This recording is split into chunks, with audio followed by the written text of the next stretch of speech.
अस्सलाम वालेकुम to everyone. उम्मीद करता हूं कि आप सब खैरियत से होंगे। इस वक्त हम मौजूद हैं दिया वुमेन क्लब में।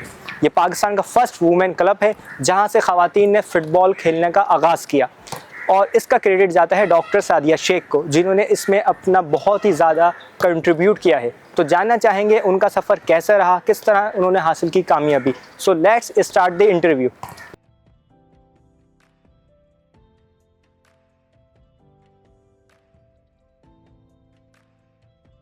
अस्सलाम वालेकुम, वेलकम टू मेरी कामयाबी शो। और आपका बहुत बहुत शुक्रिया कि आपने कीमती वक्त हमारे लिए निकाला। नहीं, most welcome, thank you for covering us. जी वेलकम। अच्छा, मेरा पहला सवाल ये है कि आपने स्पोर्ट करियर क्यों चुना और इसके अलावा कोई और कुछ बनने का ख्वाब था आपका या शुरू से स्पोर्ट पसंद था? नहीं, देखें जी, मैं बताती हूँ, मैंने अर्ली जो ज़िंदगी गुजारी है शारजा में गुजारी है और दुबई शारजा। वहाँ पे जो मैंने स्पोर्ट्स का देखा है, हमसे बहुत फ़र्क है। वो लोग स्पोर्ट्स को स्पोर्ट्स लेते हैं, चाहे मेल हो या फीमेल हो, and they are in the ground. हमारे यहाँ जब व्हेन आई केम बैक, मैंने देखा कि यूजुअली टीचर्स जो हैं मेल्स को कहती हैं आप ज़रा ये कर लें, ये कर लें, ये कर लें, and they are sitting down. Education भी नहीं है स्पोर्ट्स वालों में, because sports is a science. और जब तक आप साइंस सही नहीं जानोगे, बॉडी मैकेनिक्स की फिजियोलॉजी नहीं जानोगे, साइकोलॉजी नहीं जानोगे, you can never make a player. तो जो मैंने कहा कि I should change my field and I should go and into this line because मैंने जो सॉरी टू से देखा है कि अगर यहाँ पे किसी को कुछ नहीं आता, या तो वो स्पोर्ट्स में जाता है या वो मुल्ला बन जाता है। अच्छा, अब इसका ये है कि दोनों ऐसी क्रूशल फील्ड्स हैं कि आप अपने ज़रा सा भी 19-20 होगा, so it's gonna make a lot of problems. और बच्चों की अगर मैकेनिक्स या कोई भी इंजरी हो गई, and it is for life. हाँ, वो तो फिर लाइफ टाइम। हमारे यहाँ मैंने जब यहाँ के स्टार्ट की हॉकी, तो हमें पैड्स के बगैर खिलाया जाता था हॉकी। उसकी तो बॉल इतनी सख्त होती थी कि लगती थी, तो हमने अपने पैसों से फिर पैड्स खरीदे कि ये। तो जब मैंने देखा, मैंने कहा नहीं, मैंने ऐसी एकेडमी कायम करनी है, ख़ास तौर पे गर्ल्स के लिए, और यंग बॉयज़ भी आते हैं हमारे पास, आज गर्ल्स का डे आया, कि ताकि इनको हम इवेंचुअली इनको जो हम सिखाएं थ्रू साइंटिफिक थ्योरी सिखाएं। सही बात। तो that is the reason I joined this field. अच्छा, वुमेन क्लब ये जो आपने फर्स्ट कायम किया, ये कितने टाइम पहले इसका वजूद अमल में आया? 2002, जब पाकिस्तान फुटबॉल फेडरेशन में फुटबॉल था भी नहीं गर्ल्स के लिए, तो मैंने फर्स्ट कायम किया। और हमारे पास उस वक्त लड़कियां कम थी, लड़के ज़्यादा थे। फिर इवेंचुअली लड़कियां रह गई और लड़के नहीं। तो फिर जब पाकिस्तान फुटबॉल फेडरेशन ने 2008 में या 10 में जब स्टार्ट किया, then we registered our club. उससे पहले we used to play with boys, और हम बॉयज़ के साथ we were the only girls club playing against boys, क्योंकि कोई खेलता नहीं था। मैंने अप्रोच भी किया लोगों के कि आप खेलो, क्लब बनाओ, and it's gonna be very very helpful for the girls. तो दे यूज्ड टू लाफ कि जब इसका है, आज भी आप देखें प्राइवेट स्कूल्स में फुटबॉल ज़्यादा है, प्राइवेट तबका ज़्यादा खेलता है, जबकि दिस इज़ अ वेरी, आप एक बॉल ले लें, 2 goal post, and you can start the game. मगर हमारा ये है कि रुझान कम है, मुझे लगता है। हमने, अच्छा मैं ये नोट करता हूँ, हमने स्पोर्ट के अंदर भी सिर्फ क्रिकेट को ही फोकस किया हुआ है। हमारी हॉकी बहुत अच्छी थी, बस क्रिकेट को हम लोग, वो है ना जेंटलमैन्स गेम है, तो हम उन्हीं को फॉलो करें, हम और गेम्स एक्सप्लोर कर नहीं रहे हैं। तो जब हम दो और गेम्स एक्सप्लोर नहीं करेंगे तो हमारे पास टैलेंट कैसे आएगा? और यहाँ पे एक और चीज़ देखिए, बच्चा बहुत लेट या बच्ची बहुत लेट स्टार्ट करती है स्पोर्ट्स, जबकि जो एज है, अगर आप इंटरनेशनली देखें, नहीं जी, आप 2.5 2.5 साल का बच्चा या बच्ची अच्छी हो, आप उसको स्पोर्ट्स में डाल दें। हमारे यहाँ डालते हैं 8-10 पे, तो उनकी आदि तो वैसी ही निकल जाती है, फिजिकल फिटनेस जिसमें उनका एजिलिटी बन जाती है, उनका स्टैमिना बन जाता है, स्ट्रेंथ बनने की जो एज है 4-5 साल तो निकल गए, तो हम वैसे ही इंटरनेशनली 5 साल तो पीछे हो गए। अच्छा, वुमेन के हवाले से आप क्या देखती हैं? आप इस क्लब की तरफ कितनी इंकरेजमेंट है उनकी यहाँ पर ज्वाइन करने के हवाले से, या कोई रुझान उनका थोड़ा कम है इस तरफ स्पोर्ट में? देखिए जी, पेरेंट्स की तरफ से बहुत इश्यूज होते हैं जहाँ पे गर्ल्स हमने इनके लिए, आप यकीन करें, ट्रांसपोर्ट रखा हुआ है जो उनको गेट से उठाती है और गेट पे पहुँचाती है। तो एक ये मसला हल हो गया। फिर हमने ये भी किया हुआ है कि गर्ल्स खेलें, वी गिव देम स्टाइपेंड जो अच्छी बच्चियाँ होती हैं जिनका प्रोग्रेस होता है, कि ताकि वो आगे बढ़ें। बढ़े। तो जब एजुकेशन का हम इनका ख्याल रख लेते हैं या मेडिकल का, तो पेरेंट्स को क्या हो जाता है कि यार हाँ ये लाइक हमारी बच्चों का ख्याल हो रहा है और इनका है कि ये आगे जाएंगी। तो this is a very positive aspect, मगर you have to work hard. I am sorry, government वगैरह का कोई हमें नहीं है किसी गेम में भी, आई गेस नहीं होता अनलेस एंड अनटिल क्या ओलंपिक्स देख लें आप, कुछ भी देख लें आप। तो वी हैव टू, मेरे हिसाब से जो भी क्लब चला रहा है, हम गर्ल्स से किसी तरह की फीस नहीं लेते। अच्छा, they are free of cost. हम बल्कि उनको देते हैं अच्छी बच्चों को स्टाइपेंड कि ये आके खेलें। तो जब इनको ट्रांसपोर्ट मिल रहा है, स्टाइपेंड मिल रहा है, तो ये चीज़ें देख के पेरेंट्स हो रहे हैं कि नहीं, क्योंकि इवेंचुअली जबकि जिनकी अर्निंग ही जिनकी कम होगी, वो क्या पेमेंट, वो क्या करेंगे। आजकल आपने देखा कितनी महंगाई है, हैंड टू माउथ है ज़्यादा से लोग, तो वो बच्चों को खिलाएंगे, एजुकेशन देंगे या फिर काम करेंगे। सही बात है। अच्छा, पाकिस्तान की वुमेन फुटबॉल टीम अभी किस पोजीशन में है? देखें, पाकिस्तान वुमेन फुटबॉल टीम की पोजीशन मैन से बेहतर है। अच्छा। और इसका मेन रीज़न ये है कि हमारे पास अच्छी ओवरसीज़ प्लेयर्स हैं। अच्छा। हाँ जी। और मगर एक इसमें नेगेटिव बात ये भी है कि जो लोकल प्लेयर्स हैं वो इग्नोर हो रही हैं। हाँ। अच्छा, अब देखें, अभी फिर 2 बच्चियाँ, one from Nepal and one from India, international clubs में साइन हुई हैं। उनको इंटरनेशनल क्लब्स ने लिया है खेलने के लिए। तो कितना एक पॉजिटिव है कि 2 बच्चियों के घर जो सपोर्ट ही वो कर रही हैं, वो उनके घर उनसे चलेंगे।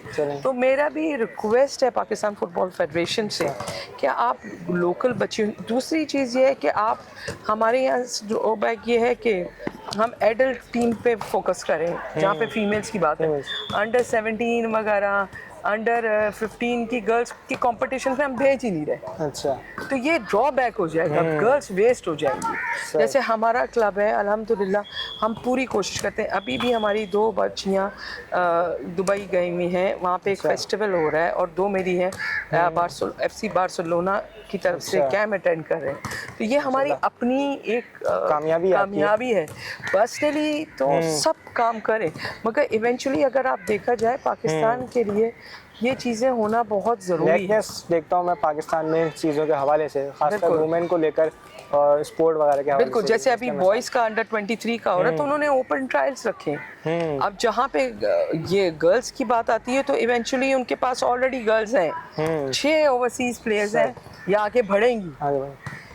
रिजल्ट तो आ रहा है, डेफिनेटली आ रहा है, उसके बगैर रिजल्ट आ नहीं सकता। मगर आप यही चीज़ अगर ग्रास रूट लेवल पे ट्रेन करें, दूसरी आई एम सॉरी टू से जितने टॉप क्लब्स हैं, वो जहाँ पे देखते हैं अच्छी बच्ची फौरन ले लेते हैं विदाउट NOCs। अच्छा। नो ऑब्जेक्शन सर्टिफिकेट, कोई रूल एंड रेगुलेशंस नहीं। तो इससे भी आपका काफ़ी सेटबैक होता है। अच्छा, फुटबॉल एक आप टीम सेलेक्ट करती होंगी कोच के हवाले से, तो क्या क्राइटेरिया है, क्या स्किल्स देखी जाती हैं उनकी? मिसाल के तौर पर जैसे क्रिकेट में तो बैटिंग है, बॉलिंग है और इस तरह करके, तो फुटबॉल के हवाले से क्या क्राइटेरिया होता है? एक तो इनकी फिटनेस देखते हैं हम, दूसरी स्किल्स जो हैं, जिस तरह 1 टच 2 टच है, राउंडर्स है, आपकी ट्रिपलिंग स्किल्स हैं, आपकी ये सब देखी जाती है कि बच्चियों की ये चीज़ें अच्छी हों। अच्छा, आपने मैरीलैंड यूनिवर्सिटी से जो यूएसए से जो आपने डिग्री हासिल की, ऑनर की, तो उससे क्या अफेक्ट पड़ा आपकी लाइफ में और कैसा फील करती हैं आप? देखिए जी, इन लोगों ने मुझे चूज़ किया मेरे काम से फ्रॉम द सोशल मीडिया। अच्छा। फिर मैंने इनको एप्लीकेशन भेजी, अपना वर्क दिखाया कि व्हाट आई हैव डन। तो जब इन्होंने मैंने देखा कि जी फर्स्ट वुमेन फुटबॉल फाउंडर हैं of the first women football club and the areas I have touched, और मेरे पास जो गर्ल्स आती हैं वो यूजली आती हैं अर्बन एरिया से। अच्छा। सो उनको ये काम पसंद आया and then they give the ordinary. अच्छा, आप देखती हैं जैसे लियारी, मैंने सुना है वो मतलब उसको हब माना जाता है फुटबॉल का इस तरीके से, तो यहाँ पर स्टूडेंट जो आते हैं आपके पास, तो वो तकरीबन किस से बिलोंग करते हैं और ज़्यादातर किस में कौम में ये ज़्यादा शौक है फुटबॉल का? देखिए जी, ये Lyari is a hub, okay, but there are other hubs. There is जहाँ पे मेरी ये गर्ल्स आती हैं मेट्रोविल से आती हैं। अच्छा अच्छा, ये कुछ बच्चियां मेरी आती हैं, अल्लाह आपका भला करे, खारदर से आती हैं, वो एक एरिया लिहारी का लगता है, अच्छा। नाजमाबाद से, कुरंगी से आती हैं, all are hubs, all are hubs। These are hubs, I am sorry. अच्छा। वन अच्छा, हमारे एक ये मशहूर हो चुका है। हो चुका है बिल्कुल। हाँ। मगर और भी ऐसे हैं जहाँ पे बाकी गर्ल्स बहुत अच्छी बहुत अच्छी। अच्छा, मैं देखता हूँ हमारे पास फुटबॉल में इतने टैलेंटेड प्लेयर हैं, चाहे वो बॉयज़ को देखा जाए या गर्ल्स को देखा जाए, बिल्कुल। लेकिन हमारी जो फुटबॉल की टीम है वो उस कदर परफॉर्म नहीं कर पा रही है। उसका क्या इम्पैक्ट है? देखिए जी, अगर मैं गर्ल्स की बात करूं, ओवरसीज आ रहे हैं, उनकी परफॉर्मेंस अच्छी है। अच्छा। मगर इनको कम से कम मेरे ख्याल से हम इंडिया से भी पीछे हैं शायद फुटबॉल में। जी, इंडिया की बात ना करें, नेपाल की बात ना करें, उन्होंने अपने ग्रास रूट लेवल बड़े स्ट्रॉन्ग, उनके यहाँ कोई ओवरसीज प्लेयर नहीं है, सब लोकल है। सही है ना। अच्छा, जहाँ की बॉयज़ की है, they have changed the coach. और मैं एक बात बताऊं, जब तक आप जेन्युइन बच्चों को सिलेक्ट नहीं करोगे, जैसे पाकिस्तान फुटबॉल फेडरेशन ने अभी ये अंडर 23 में ओपन ट्रायल्स रखे, और तो ये ओपन ट्रायल्स हर एज ग्रुप के लिए होने चाहिए और हर जेंडर के लिए होना चाहिए। तो इससे बड़ा फर्क पड़ेगा। जी। अच्छा, पाकिस्तान की फीफा एडमिनिस्ट्रेटर बनने का आपका तजुर्बा कैसा रहा? जी, ये बड़ा अच्छा तजुर्बा था। मैंने फर्स्ट क्लियर किया, सेकंड इंडिया था। अच्छा। वहाँ पे वीज़ा मिलना थोड़ा मुश्किल था, मगर अल्हम्दुलिल्लाह वहाँ के लोगों ने बड़ा साथ दिया। वहाँ पे जो उस वक्त सेक्रेटरी थी, उन्होंने खुद कहा कि go to the Indian embassy Islamabad, we have given your names. फिर सेकंड स्टेप, फिर third, I was the only one जिसने थर्ड स्टेप से क्लियर किया। और उस वक्त जो प्रेसिडेंट थे स्टेफन ब्लेटर, उनके जो सेक्रेटरी है जेरमी वॉक, उनका लेटर आज तक मेरे पास पड़ा हुआ है कि पाकिस्तान फुटबॉल फेडरेशन को लिखा था कि we are very proud that finally someone has passed the FIFA administrator exam, and the best thing is that it's a woman। माशाल्लाह। हाँ, माशाल्लाह, क्योंकि जितने जो भी गया था, कर्नल्स वगैरह जो भी, दे फेल्ड सेकंड स्टेप के रहे। So I was the only one जिसने थर्ड तक क्लियर किया था। अच्छा, बिल्किस एधी अवार्ड आपको मिलने कैसा रहा और किस तरह आप सिलेक्ट हुई? उसके लिए मेरे काम का देखा गया, एंड फिर बच्चों के घर भी गए, तो बच्चों के पेरेंट्स ने बताया कि नहीं, वो तो जेन्युइनली हमारे लिए काम करती हैं, हमें नॉट ओनली ट्रांसपोर्ट वगैरह दिया जाता है, मगर हम ये भी खुश नसीब हैं कि बच्चियों का ख्याल बहुत रखती हैं। अच्छा। आज भी मेडिकली, जैसे अभी कुछ दिन पहले हमने टूर्नामेंट खेला था अराउंड 3-4 मंथ्स बैक, उस बच्ची की नी इंजरी चिप हो गया था। तो जो बच्ची थी उसका सारा खर्चा मेडिकली और उनकी जो सैलरी कटी थी स्कूल की, वो भी हमने दी। अच्छा। तो इस टाइप का हम करते रहते हैं, क्योंकि हमें ये है कि बच्चियां जी, इनको घर से निकालना एक बड़ा नाजुक मामला है, और जब पेरेंट्स ये इनिशिएटिव ले रहे हैं, तो आपका जो कंट्रीब्यूशन है ना, वो बहुत ज़्यादा मैटर करता है। इट्स मैं इनके कोच नहीं हूँ, it's like we are a mother to them, yes, and we are parents, second mother like। हाँ, बिल्कुल। इसी आपको एक बात बताऊँ, मुझे यूनिसेफ में भी मदर ऑफ फुटबॉल का ये सवाल करने वाला अवार्ड मिला था, क्योंकि यही वजह थी।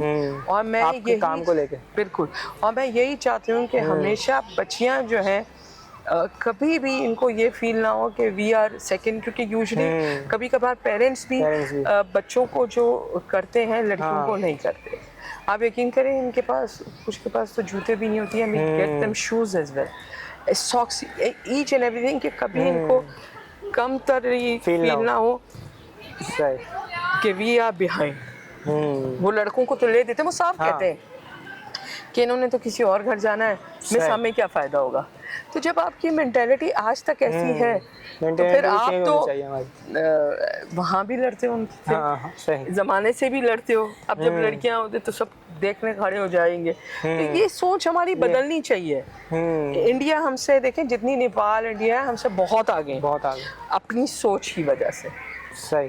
तो जब आपकी सोच नहीं बदलेगी ना सर, हम प्रोग्रेशन के वे में बहुत पीछे रहे। हमारे यहाँ यही है कि हम जो है ना, सिर्फ सिलेक्टेड माइंड है हमारा, हम बिल्कुल। अपने माइंड से आगे नहीं निकल पाते, बिल्कुल वुमेन को लेकर स्पेशली फुटबॉल वगैरह के अंदर। बिल्कुल। तो आप क्या मैसेज देना चाहेंगी हमारे चैनल पे वुमेन के हवाले से कि उन्हें स्पोर्ट में किस तरह इनिशिएटिव लेना चाहिए अपना? देखिए जी, मैं पेरेंट्स से ये रिक्वेस्ट करना चाहेंगे और कैमरे को देख के करना चाहेंगे कि बेटियां बोझ नहीं हैं। जितना आप बेटों को पढ़ाते हो, आप यकीन करें उससे थोड़ा सा ज़्यादा बेटियों को पढ़ाओगे ना तो आपको रिजल्ट पूरी कौम को मिलेगा, सिर्फ आपके घर को नहीं। एंड ये 110% बात जो है ना सच सही है। वो बिल्कुल ठीक है ना कि बेटियां जो होती हैं वो जनरेशन को डेवलप करती हैं। बिल्कुल, और बिल्कुल। आपने एक बेटी को सिखा दिया, तालीम दे दी, उसको एक अच्छा बनाया ना, तो आपकी आने वाली नस्लें अच्छे होंगी। बिल्कुल यही बात।